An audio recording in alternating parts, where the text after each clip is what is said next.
بسم اللہ الرحمن الرحیم۔ السلام علیکم ویورز۔ آج ہمارا ٹاپک ہے نماز کو بری طرح پڑھنا اور نماز میں سے چوری کرنا۔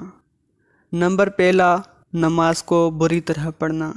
فرمایا رسول صلی اللہ علیہ وآلہ وسلم نے، جو شخص بے وقت نماز پڑھے، وضو اچھی طرح نہ کرے، جی لگا کر نہ پڑھے اور رکوع و سجدہ اچھی طرح نہ کرے تو وہ نماز خالی بے نور ہو کر جاتی ہے اور یوں کہتی ہے کہ خدا تجھے برباد کرے جیسا تو نے مجھے برباد کیا۔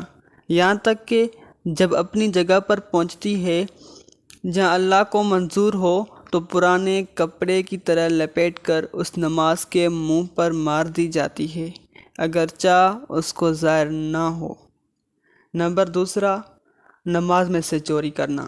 فرمایا رسول صلی اللہ علیہ وآلہ وسلم نے، بدترین چوری کرنے والا وہ شخص ہے جو نماز میں سے بھی چوری کرے۔ تو صحابہ رضی اللہ عنہ نے عرض کیا، یا رسول اللہ، نماز میں سے کس طرح چوری کرے گا؟ ارشاد فرمایا کہ اس کا رکوع اور سجدہ اچھی طرح نہ کرے۔